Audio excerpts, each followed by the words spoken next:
Na semana passada, nós começamos dando um panorama, apenas citando que nós estamos vivendo numa cultura pós-moderna e tudo que está envolvido nisso, e como as coisas são todas relativas hoje. Então, a gente tem que voltar para valores que são firmes e fortes na palavra de Deus, para a gente ter o nosso norte, já que o nosso mundo de hoje, inclusive muitas igrejas não estão querendo olhar para isso com seriedade. E hoje a gente começa a estudar a vida dele propriamente dita, mas ainda estamos no contexto dele, não das ações dele. Então hoje nós queremos falar sobre a família de José. Por isso que eu pedi para vocês lerem durante a semana o texto que eu passei para vocês por e-mail. Pode sair coisa boa de uma família dessas? Como é que José foi ser quem ele foi, tendo a família que ele teve? Porque na nossa cultura, o que pesa é o seguinte: se você vem de um contexto ruim, você está lascado. Você não tem jeito. E a Bíblia não ensina isso. É claro que existem pessoas hoje em dia usando a Bíblia para ensinar esse tipo de coisa. Uma teologia que está muito em voga já faz algum tempo é a da chamada confissão positiva. E eu vou resumir para vocês o que alguns dos proponentes dessa confissão positiva dizem para nós, principalmente esses que estão aí na televisão fazendo bastante barulho, né? Olha alguns exemplos do que eles propõem. Primeiro deles, quanto a essa questão de se Deus quiser. Então, R.R. Soares, que tem o famoso programa de televisão, e eu falo abertamente porque ele fala isso na televisão, eu não tenho por que não citar o nome dele. Ele diz o seguinte: usar a frase "se a vontade de Deus, se for da tua vontade" em oração, pode parecer espiritual e demonstrar a atitude piedosa de quem é submisso à vontade do Senhor, mas além de não adiantar nada, destrói a própria oração. Está num livro dele, chamado Direito de Desfrutar Saúde, página 11. Agora eu pergunto para vocês, ele se esquece do que a palavra de Deus diz em 1 João? Se pedirdes alguma coisa segundo a vontade dele, ele vos ouve. Esse é um dos versículos, há muitos. Então esse pessoal tira um texto fora do contexto e joga a ideia assim como se... Então, reparem como eles preparam o terreno para a gente não ter esse negócio de se submeter a Deus e de repente a gente exigir de Deus. Justamente sobre essa questão de exigir de Deus, Kenneth Hagin, que é outro proponente dessa teologia, ele diz que a palavra pedir, lá em João 14, 4, se pedires alguma coisa em meu nome, eu vos farei, também significa exigir. Eu gostaria de saber onde é que esse cara estudou grego, porque o grego não dá absolutamente nenhuma possibilidade dessa palavra ser exigir. É um pedir com submissão, justamente a conotação do texto. Outro conceito que eles defendem é sereis semelhante a Deus. Prestem atenção no que diz Kenneth Copeland, que é um outro desses. A razão para Deus criar Adão foi o seu desejo de reproduzir a si mesmo. Adão não era um Deus pequenino, não era um semideus, nem ao menos estava subordinado a Deus. Bom, se ele está falando de Adão depois da queda, eu até concordo com ele, que não estava mais subordinado a Deus, ele quis independência, mas quando foi criado, com essa intenção? Vejam uma outra frase que é dita por um dos maiores falsos profetas que nós temos hoje em dia, chamado Morris Cerullo, que é um dos camaradas que, na minha opinião, digo isso, eu sei que isso está indo para a internet, mas falo para quem quiser, é uma das pessoas que está desvirtuando esse pregador da Assembleia de Deus chamado Malafaia. A partir do momento que Malafaia começou a andar com Morris Cerullo, ele só pensa em dinheiro. Olha o que Morris Cerullo diz. Vocês sabiam que desde o começo do tempo, o propósito inteiro de Deus era reproduzir-se? E quando estamos aqui de pé, vocês não estão olhando para Morris Cerullo, vocês estão olhando para Deus. Vocês estão olhando para Jesus. É isso aí, Filipinho. Sai, fora. Olha o que eles dizem quanto a dinheiro. Anos atrás, esse é Benny Hinn, talvez o rei desses profetas, costumavam pregar: nós andaremos em ruas de ouro. Hoje eu digo, eu não preciso de ouro lá em cima, eu quero ouro aqui embaixo. Gente, nós estamos dando risada, mas isso é o que esse pessoal prega. E a grande maioria das igrejas chamadas evangélicas, dessas exóticas, abraça essas doutrinas. Por isso que nós temos que ser a igreja beriana, que se pauta pela palavra. Porque nós não queremos nenhuma bobagem dessas no nosso meio. Essas citações todas que eu fiz para vocês vêm desses dois livros, Super Crentes, de Paulo Romero, do Mundo Cristão, e Cristianismo em Crise, de Hank Hanegraaff, da Casa Publicadora da Assembleia de Deus. Uma outra área presente nessa aberração doutrinária, conhecida como confissão positiva, é a chamada maldição de família. Segundo um dos defensores de sua existência, ele se chama Jorge Linhares, ele é pastor em Belo Horizonte. No seu livro Bênção e Maldição, página 16, ele diz assim: a maldição é a autorização dada ao diabo por alguém que exerce autoridade sobre outrem para causar dano à vida do amaldiçoado. Gente, isso aqui é espiritismo? Isso aqui é candomblé? Quem é que tem autoridade sobre o diabo? Conforme a Bíblia. Algum ser humano? Como é que eles dizem uma coisa dessa? Como é que falam dessa forma? Como se... Quem é que tem autoridade sobre outra pessoa? Pais sobre filhos? Patrões sobre empregados? Governantes sobre governados?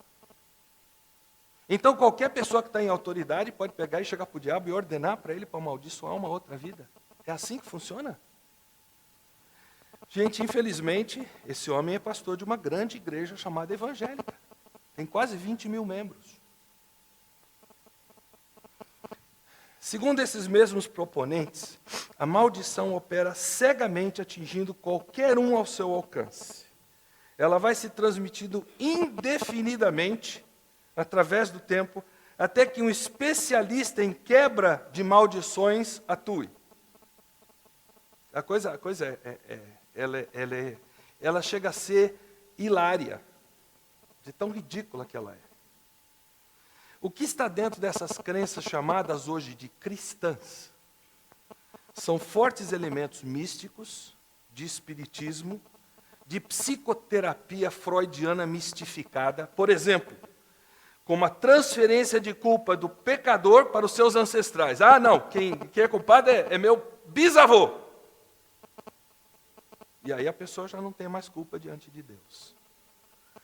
Como diria um ex-chefe meu, eu tive um ex-chefe, um homem com quem eu tinha bastante comunhão, porque eu tinha para mim que aquele homem era crente em Jesus Cristo. Ele era católico romano, ele dirigia cursilho, ele tinha seu grupo, mas era um homem com quem eu tinha um contato muito interessante. E ele dizia que esse tipo de crença no Brasil não é de uma cultura cristã. Isso é uma cultura cristãbeira, ele dizia. E eu acho que ele tinha a maior razão do mundo. Eu estava com ele na crença dele, porque é para descrever o sincretismo religioso que nós temos no nosso país, misturado com a psicologia secular que hoje habita e toma conta das igrejas. Não é mais a palavra de Deus que dita. Aliás, não se surpreenda se você conhecer algum irmãozinho que você estima, que você tem um grande respeito por ele, e de repente você vier descobrir que esse irmãozinho dá plantão numa igreja dessas durante a semana, justamente para tratar do quê? Quebra de maldições. Eu já conheci pessoas que eu não esperava, mas elas estavam inseridas nisso por falta de doutrinamento, né? Se essa doutrina da maldição de família funcionasse, eu diria para vocês que, sem sombra de dúvida, José teria sido, no mínimo, um fracassado.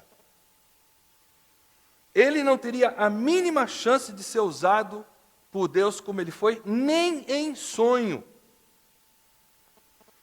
Agora, de onde esses profetas modernos tiram essa ideia de esses ensinamentos tipo maldição de família? Eles tiram da Bíblia. Agora vamos entender de onde eles tiram isso. Está lá em Êxodo, capítulo 34, 7. Talvez um dos versículos mais ricos da Bíblia, porque se vocês repararem, ele fala do amor de Deus, que perdoa a maldade, a rebelião e pecado, contudo não deixa de punir o culpado. Você tem Deus aqui completamente descrito. Um Deus santo, justo, um Deus amoroso, misericordioso. Mas não é isso que a gente está querendo ver agora. Eles se pautam nessa última frase. Castiga os filhos e os netos pelo pecado de seus pais até a terceira e quarta geração. Quem lê um texto desse desavisadamente vai dar razão a essa crença da maldição, também chamada de hereditária. É uma espécie de DNA espiritual, né? Mas o texto não está falando disso. Se você para analisar com cuidado, você vai perceber que o texto está falando que o que é assimilado aqui é por convivência. Você conhece o ditado, quem anda com manco acaba mancando, né? É mais ou menos o que diz a filosofia popular. O que o texto bíblico está dizendo, se houver um comportamento dos pais que é daninho, a tendência é que ele produza isso por várias gerações. Mas nem isso, meus queridos, é uma regra absoluta. Nós todos conhecemos, por exemplo, a ideia de pessoas que tiveram um pai alcoólatra e que, de repente, foram uma bênção na mão de Deus. Um dos meus primeiros Timóteos, o Celso, por quem nós estivemos orando, nós oramos pela Beth, a esposa dele, lembra que estava na UTI, e foi para lá, está bem agora, graças a Deus. Mas Celso e sua esposa são uma bênção em Vitória, Espírito Santo. Eles trabalham com casais, fazem um trabalho magnífico. Celso era filho de um pai absolutamente alcoólatra, daqueles que chegavam em casa e batia na esposa cada vez que chegava em casa, e nos filhos também. Consta que esse homem se arrependeu no leito de morte, e se converteu a Jesus. Queira Deus que seja verdade. Mas Celso e o seu irmão Armindo, também lá de Porto Alegre, sempre homens sérios com Deus, não deram brecha para que isso tomasse conta da vida deles. Há um experimento, um estudo de caso feito com gêmeos, filhos de um alcoólatra, e eles tomaram rumos diferentes na vida, esses gêmeos. Um virou alcoólatra, como o pai, e outro virou um completo abstêmio. Então, ambos receberam uma mesma pergunta. E a pergunta foi assim: tendo crescido como filho de alcoólatra, por que você acha que você se tornou alcoólatra ou abstêmio? E a resposta dos dois foi a mesma, e ela foi surpreendente. Eles disseram: crescendo com um pai alcoólatra, o que mais eu poderia me tornar? Então isso mostra para nós que a decisão da pessoa pesa. Ainda está na decisão da pessoa, não é um DNA espiritual que vai determinar como eu vou me comportar e eu não tenho como sair dessa. É decisão pessoal. E um repetiu os erros do pai, ecoando essa ideia aqui de convivência, e o outro relembrando aquela possibilidade que é citada em Ezequiel 18, que mesmo o filho do ímpio, se ele se determina a servir ao Senhor, ele vai ser uma bênção. O fato é que José foi um sucesso, a despeito da família onde ele nasceu e de todos os problemas e pecados existentes na família dele. Ele foi vitorioso em vários aspectos. Nós vamos estudar a partir da próxima mensagem. Mas agora nós queremos olhar mais de perto o que compôs a família dele, porque o meu desejo nesta manhã é propor para vocês que o calibre da sua família não é obrigatoriamente determinante do seu futuro. E embora isso seja uma moeda que tem dois lados, ou seja, tanto a sua família pode ser boa e temente a Deus, e você virar uma tranqueira, alguém que não quer nada com Deus, que morre sem Deus, como o oposto pode ser verdade. Você pode vir de uma família que pode ser uma verdadeira tranqueira, mas você diz, não, eu não vou seguir esse caminho. E você se torna alguém poderosamente usado por Deus. É esse segundo caso, que é o caso de José, que nós vamos estar estudando, justamente porque ele foi uma pessoa que veio de uma família tranqueira e virou um filho que era uma bênção. Então vamos começar estudando a identidade da família. Quem eram os antecessores de José? José era bisneto de Abraão e neto de Isaac. Nós poderíamos começar com Abraão, mas como nós estudamos a vida de Abraão há não muito tempo, eu acho que ainda está fresquinho na cabeça de todo mundo aqui a ideia de que Abraão resolveu não confiar em Deus, aceitou a sugestão da sua esposa Sara, pegou a escrava, teve um filho com ela e tudo que isso ocasionou. Tá? Mas isso a gente já viu. Vamos começar então com Isaac. Quem eram os avós de José? Isaac e Rebeca. Vocês se lembram que eles tiveram gêmeos não idênticos. Jacó e Esaú. Esaú e Jacó. Isaac era o preferido. O preferido de Isaac era quem? Esaú. Por quê? Porque ele era caçador, cozinhava bem, era o brutamontes da família, etc. e tal, né? E Rebeca? Rebeca preferia Jacó, que era astuto, que era sombra e água fresca, que era matreiro na sua maneira de fazer as coisas. E essa predileção deles é um dos elementos mais nocivos dentro de uma família. Pais não podem ter filhos preferidos. É claro que a gente talvez goste da atitude de um filho mais do que a atitude de outro, mas isso gerar um amor maior, isso é daninho e pecaminoso. E foi o que aconteceu naquela família. Quando Jacó era adolescente e jovem, ele, nesse seu espírito matreiro, ele convenceu Esaú a lhe vender o direito de primogenitura em troca de um prato de sopa. Vocês se recordam que o direito de primogenitura, o filho mais novo, mais velho, era o filho que acabava ficando com a maior parte da herança da família. E ele tinha uma responsabilidade naquela época de continuar chefiando o clã, depois que o pai morria. Mas existe uma outra bênção, que é a bênção dada na hora da morte, que Jacó também enganou o seu pai, nós já vamos ver como, que era uma outra situação, mas que também dava preferência. Então, nos dois casos, ele passou o irmão para trás. Agora, Rebeca, que era aquela esposa que eu diria para vocês, se vocês querem um modelo de como uma esposa deve ser, estudem a vida de Rebeca e façam tudo que ela não fez, e deixem de fazer tudo que ela fez. Vocês serão uma excelente esposa, conforme os parâmetros de Deus. Porque Rebeca, ela era profundamente dominadora, mas não dominadora no sentido de pegar e mandar o marido calar a boca e tal. Era por trás do pano, aquele tipo mais nocivo. E ela era profundamente manipuladora. Então ela induz Jacó a enganar seu pai. Então, um dos erros de Jacó foi se submeter à mãe numa coisa que ela estava errada. Ele tinha que ter dito, não, eu não posso obedecer a senhora nisso. Mas ele era do ramo, então ele foi junto, né? E Isaac, praticamente cego, abençoa Jacó como se ele fosse Esaú. Então ele recebeu duas bênçãos. Não é à toa que Esaú queria matar o irmão, né? Isso aqui daria uma minissérie de televisão fantástica. Melhor do que todas essas que estão por aí, né? Quando Esaú sabe, ele resolve matar o irmão. A mãe descobre, trama as coisas e manda Jacó a 800 quilômetros de distância para Terã, para a terra onde está Labão, seu irmão de Rebeca, para lá, com a desculpa de que ela não queria que Jacó casasse com uma mulher de Canaã. E Isaac concorda, e no fim ele foge e vai para lá. Agora, queridos, em nenhum lugar da Bíblia nós encontramos Deus aprovando a poligamia.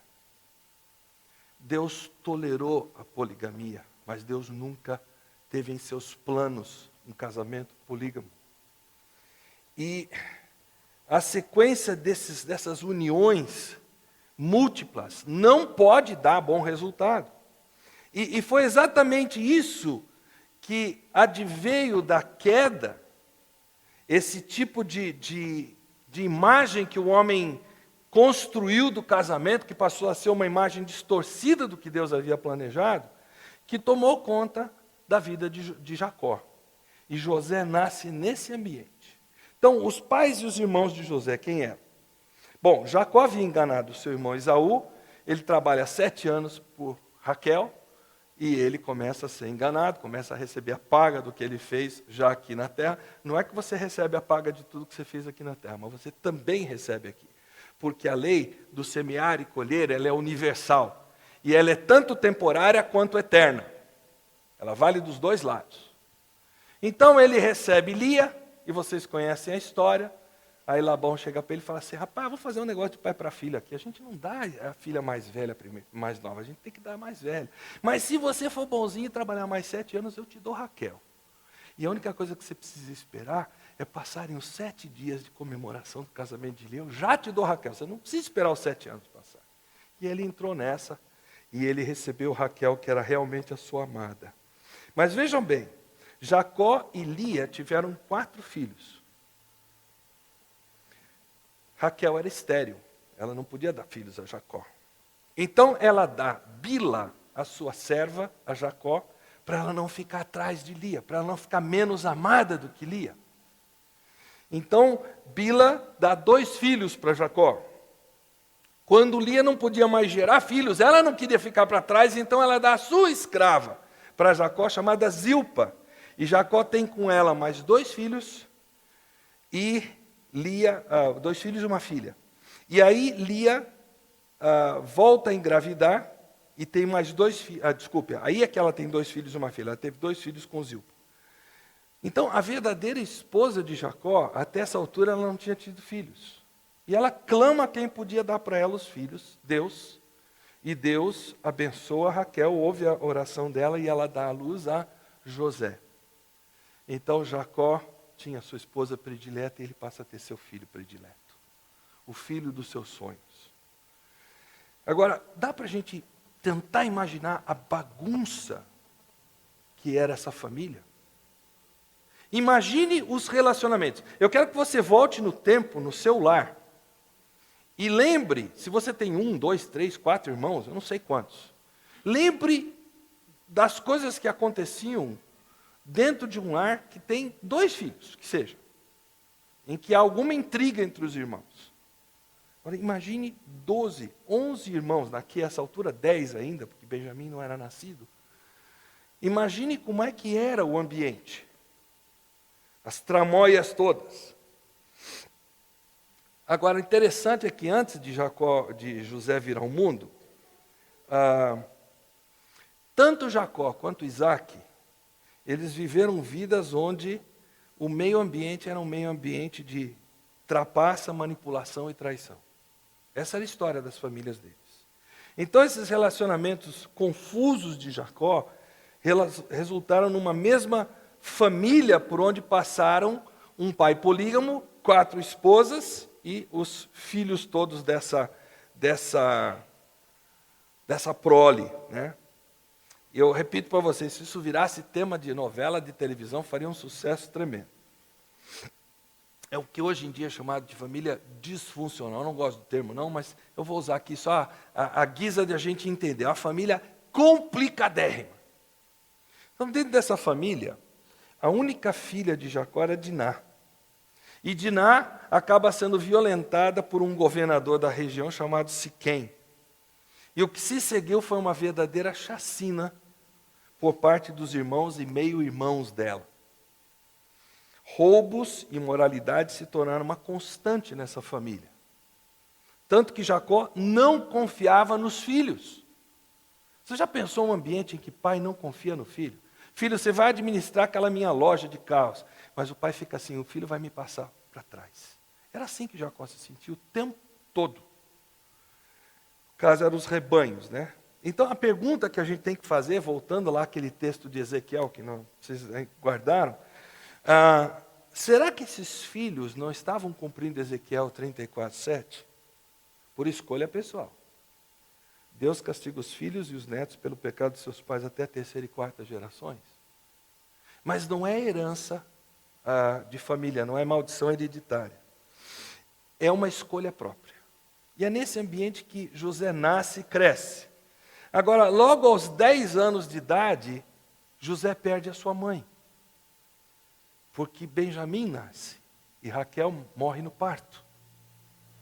Então, José, ele teve um avô que foi um tremendo de um frouxo, desculpem a expressão, manipulado pela sua esposa, bonito, o tempo todo. Não sabia o que era ser líder do lar. Teve uma avó dominadora, manipuladora. E teve um pai que foi tudo menos um verdadeiro sacerdote do lar. Outra coisa que ele fez foi se acomodar. Porque Jacó, se você parar para pensar, tendo a família que ele teve, qual é a regra que você ouve falar hoje em dia, muito comum, quando um casal vai ficando mais velho. Você vê na internet as piadinhas. Olha, o negócio é o seguinte, eu faço tudo o que ela quer, a gente vive em paz. Você já ouviu esse ditado? Você imagina tendo 4 esposas, 12 filhos. José se tornou um omisso. Ele se tornou um homem que, para não brigar, Jacó, ele abriu mão de muita coisa. Ele deixou de ser líder no seu lar. José cresceu vendo o pai se portando assim. Mas José também contemplou um pai que se converteu. Porque eu tenho para mim que a verdadeira conversão de Jacó foi quando ele atravessou o vale de Jaboque, ele teve aquela luta com aquele anjo. E foi a partir dali que a vida de Jacó começa a tomar um rumo diferente, espiritualmente falando. Então José pegou também uma fase da vida do seu pai que foi positiva.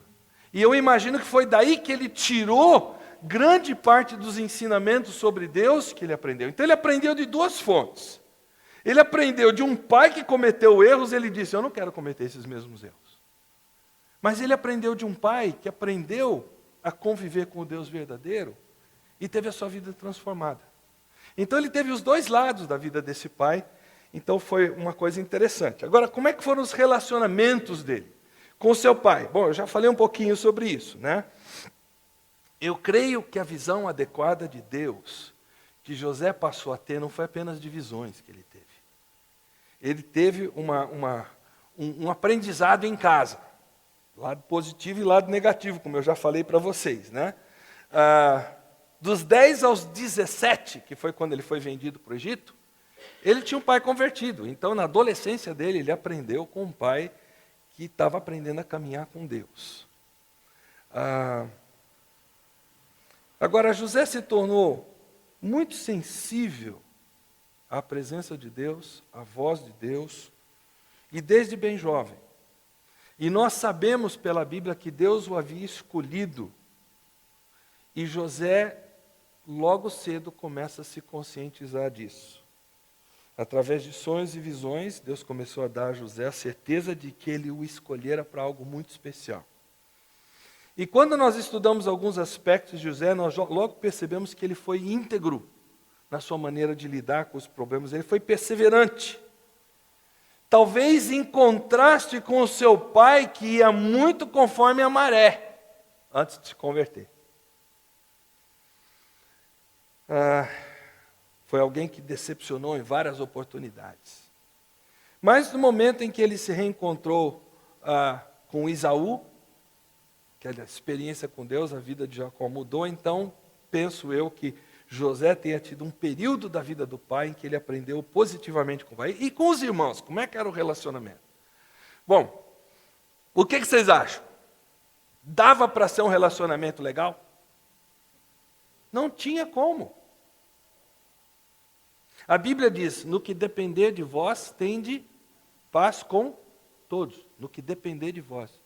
Olha, alguém poderia dizer, mas José não fez muita força. Eu concordo. Na imaturidade dele, ele fez algumas coisas que não ajudavam. Vocês lembram como é que era a situação?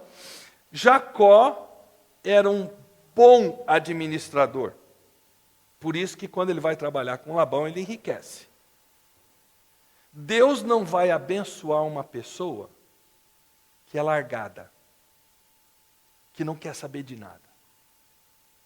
Como é que diz o ditado aí que está no para-choque de caminhões? Quem acorda cedo, Deus abençoa. Algumas coisas assim, né? É a sabedoria popular. Jacó era um trabalhador. Ele gostava da tenda? Sim. Ele gostava da sombra e água fresca? Sim. Mas ele sabia fazer quando ele queria. E com o sogro Labão, ele viu que ele não podia mais ficar na rede. Ele tinha que trabalhar. E ele trabalhou, ele foi um bom administrador, muitos bens. Quando ele voltou, encontrou com Esaú. Então agora ele tem 11 filhos, e ele já está ficando idoso, ele passa a administração para esses filhos. O que acontece? Quando ele passa a administração para esses filhos, ele começa a perceber que esses filhos estão passando a perna nele.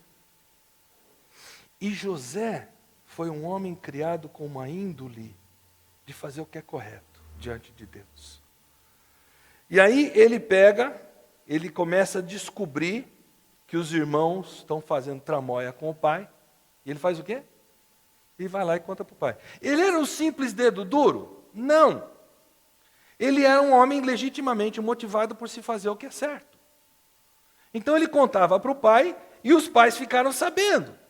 Os irmãos ficaram sabendo, então eles não podiam gostar desse irmão que, eu estou tirando meu dinheirinho aqui do meu pai que é rico, eu não tenho nada, e esse palhaço desse meu irmão aí fica me atrapalhando. Isso já era uma coisa. Agora, de repente, para incrementar um pouco a coisa, ele tem uns sonhos. E o que acontece nesses sonhos? Você lembra do primeiro sonho? José sonha que todos estão colhendo e eles fazem os seus feixes, talvez de trigo, de coisa assim. E aí o que acontece com os outros feixes? Os irmãos se curvam a ele. E ele, inocentemente ou não, a gente não sabe, eu quero crer que foi na inocência. Ele conta para os irmãos. E a Bíblia diz que os irmãos passaram a odiá-lo, é a expressão da Bíblia. Se você lê o texto, você se lembra disso. Então os irmãos passam a odiá-lo. Agora, depois, mais tarde, a gente não sabe quanto tempo mais tarde, ele tem um segundo sonho. E qual era esse segundo sonho? Sol, lua e 11 estrelas se curvam a ele. E o que o pai dele fala para ele? Você está querendo dizer que eu vou me curvar a você? Você é um palhaço. Na cultura daquela época, isso era absolutamente inconcebível. Mal sabiam eles de que esses sonhos tinham a ver com o futuro que Deus havia reservado a José. Não é que Jacó iria se curvar literalmente a José, mas foi por causa de José que Jacó pôde ter a sua família não morta de fome. Então, para todos os efeitos, tanto José como Raquel, que não era mais viva, em termos de atitude, vamos dizer assim, estavam se curvando a José lá no Egito quando ele salva a família. E todos os irmãos. Mas ninguém conseguia conceber isso. A Bíblia diz, quando ele tem esse segundo sonho, que os irmãos tiveram ciúmes dele. Agora não é só ódio. Eles começam a ter uma inveja do irmão. Porque você se lembra o que o pai fez com esse irmão? O que Jacó deu para José? Aquela túnica queria dizer o quê? Que ele era o filho escolhido. Ele era aquele sobre a vida de quem o pai estava pondo a sua mão de bênção. E os irmãos olharam para isso e disseram, nós estamos lascados. Ou a gente defende o nosso aqui, ou nós vamos ficar sem nada. Pensando materialmente, é claro, né? Era assim que eles pensavam. Né? Mas vejam bem, com tudo isso que nós vimos, o último ponto que eu quero considerar com vocês nessa manhã, é que a vitória de José foi tremenda sobre a triste herança familiar. Isso, para mim, é a comprovação de que essa teologia da maldição hereditária, etc. e tal, isso é invenção humana. Porque na prática Deus nunca fez a coisa para ser assim. Mesmo ele tendo nascido e tendo crescido numa família moralmente confusa, para dizer o mínimo, José conseguiu viver uma vida ética, uma vida reta, sempre pronto a ajudar aqueles que estavam à sua volta. Então, ele contrariou essa doutrina da maldição familiar. E ele é um primor da verdade que declara: uma má criação não é necessariamente determinante de que alguém não possa viver uma vida reta e boa. Eu vou repetir para vocês. Uma má criação não é necessariamente determinante de que uma pessoa não possa viver uma vida reta e boa. Agora, por favor, tomem cuidado. Não é o outro lado da moeda também que nós estamos dizendo. Nós não estamos com isso dizendo que pais que conhecem a verdade podem ser negligentes, que no fim dá tudo certo. Não é isso não, gente. É bem diferente. Nós provavelmente estamos falando de gente que não teme a Deus, que não conhece os parâmetros de Deus. Mas Deus, na sua misericórdia, assim mesmo, Ele abençoa e Ele faz com que pessoas criadas num ambiente absolutamente pagão, que não conhecem a Deus, possam vir a conhecer a graça e a misericórdia de Deus e possam se tornar pessoas plenamente usadas por Deus no máximo do potencial que Deus deu para elas, como foi o caso de José. Então, eu fico pensando que José nunca desistiu de Deus, Deus nunca desistiu de José. Eu acho que José, para nós, no meio dessa luta toda que ele teve, ele é equivalente àquele coelhinho da Duracell. Lembra daquela propaganda? Nunca para, nunca desiste. Chega lá. Né? E José me lembra um outro personagem muito importante na história. Com isso eu quero levar a coisa para um fim da nossa mensagem de hoje. Nós vamos ter ceia logo mais, daqui a pouco Laura e Rose vão compartilhar conosco. Então eu fiz questão de a gente ter alguma coisa mais enxuta. Aos 7 anos de idade, esse homem que está sentado aí, perdeu a sua casa e ele teve que começar a trabalhar para ajudar os pais no sustento. Quando ele tinha 9 anos de idade, ele perdeu a mãe. Aos 22 anos, ele perdeu o emprego de balconista numa loja. Ele queria cursar direito, mas os estudos dele não o qualificavam para isso. Aos 23 anos, ele entrou em dívidas para comprar uma loja em sociedade com seu melhor amigo. Aos 26 anos, esse seu sócio e melhor amigo morre e deixa para ele uma dívida que ele levou 10 anos para pagar. Quando ele tinha 28 anos, depois de cortejar uma moça durante 4 anos, ele a pede em casamento e ela rejeita o pedido. Quando ele tinha 37 anos, em sua terceira tentativa, ele é eleito deputado federal. 2 anos depois, ele perde a reeleição. Aos 41 anos, ele perde seu filho de 4 anos. Aliás, dos 4 filhos que ele teve, só um atingiu idade adulta. Aos 45, ele concorreu ao Senado, mas ele perdeu. Aos 47, ele concorreu à vice-presidência, perdeu feio. Aos 49, ele concorreu de novo ao Senado e novamente ele perdeu. E aos 51 anos de idade, ele foi eleito presidente dos Estados Unidos, Abraham Lincoln.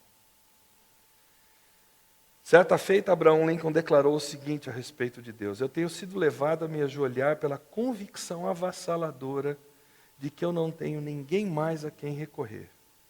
A minha sabedoria e tudo que diz respeito a mim tem parecido insuficiente para o dia ser enfrentado.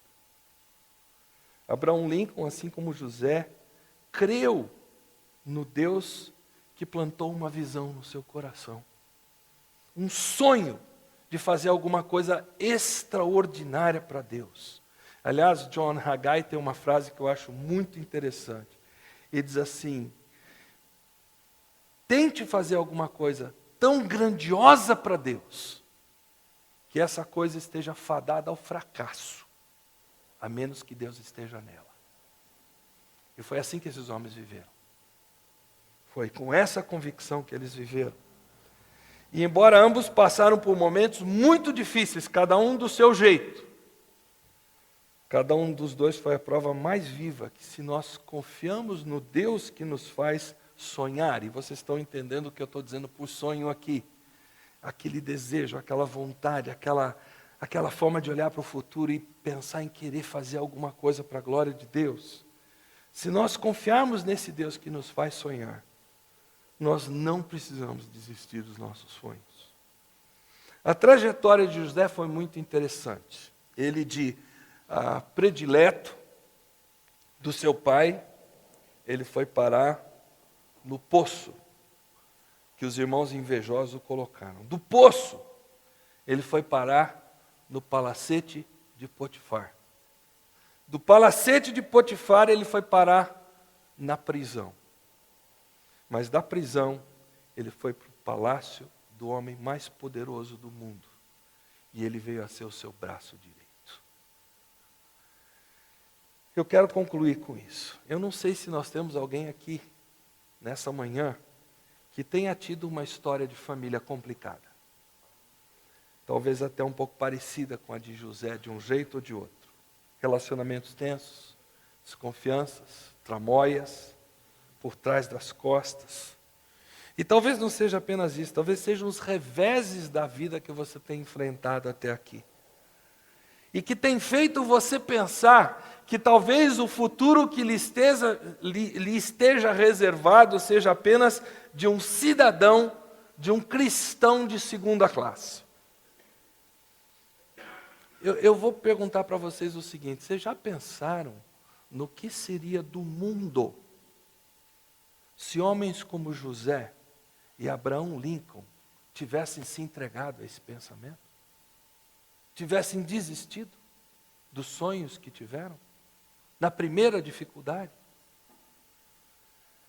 Por vezes nós somos tentados, inclusive, a acreditar nessas besteiras, como maldição hereditária, como se nós fôssemos cristambeiros e não cristãos.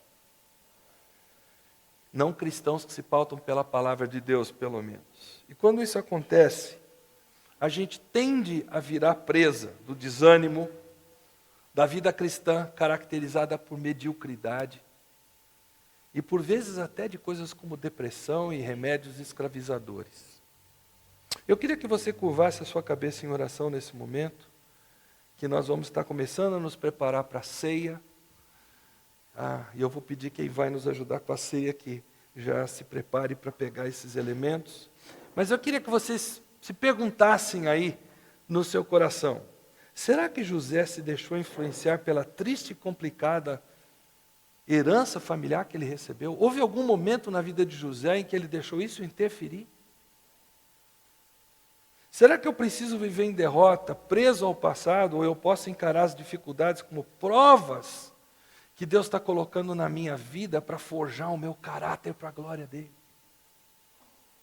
Será que eu preciso abrir mão de sonhos, do desejo de servir a Deus? Sonhos que, quem sabe, o próprio Deus plantou no meu coração, de ser uma pessoa que o leva a sério, que influencia muitas pessoas para também conhecerem o Senhor Jesus? Será que se eu confiar no Deus que me permite sonhar, eu preciso abrir mão dos sonhos de realizar algo extraordinário com Deus? Passe alguns momentos em oração, permita que o Espírito de Deus trabalhe na sua vida, especialmente pensando nessa questão de quanto a herança de família tem a ver com a sua realidade.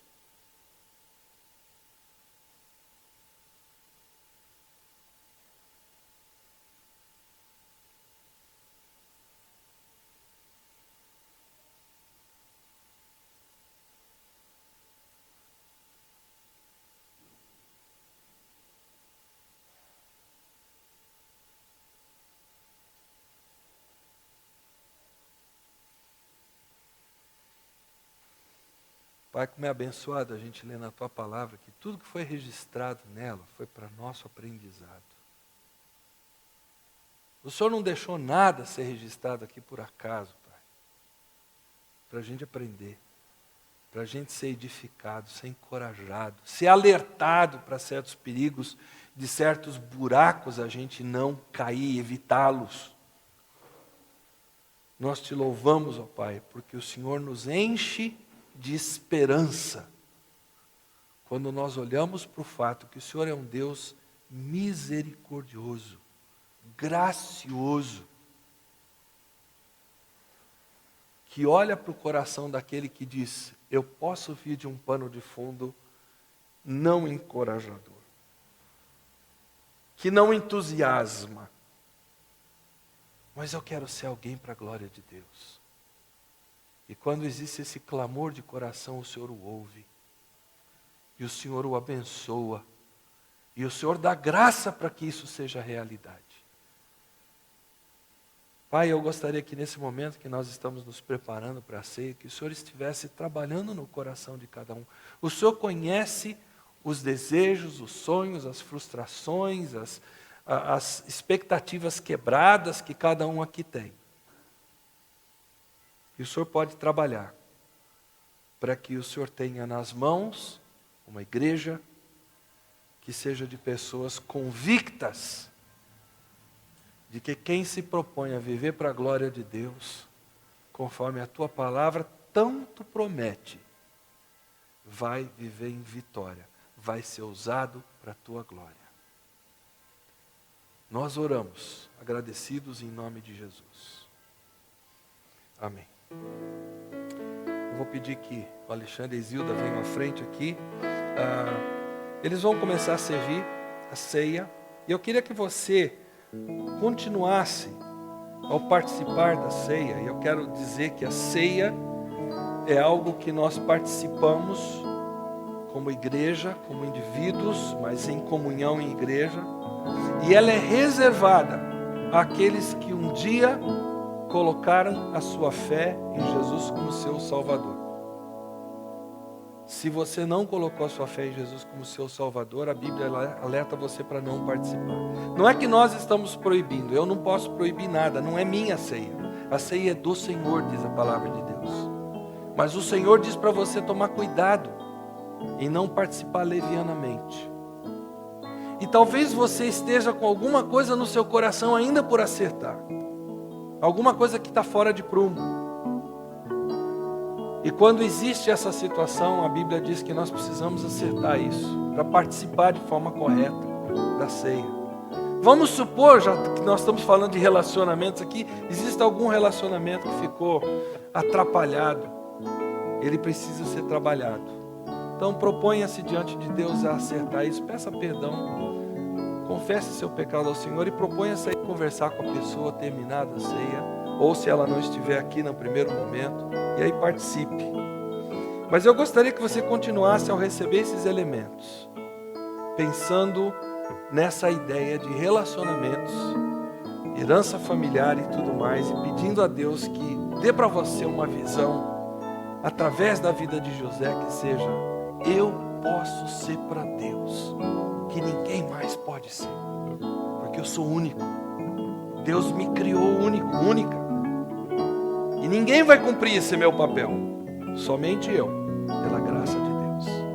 Vamos receber esses elementos, espere para participar junto, mas em oração, por favor, enquanto nós cantamos em espírito de oração.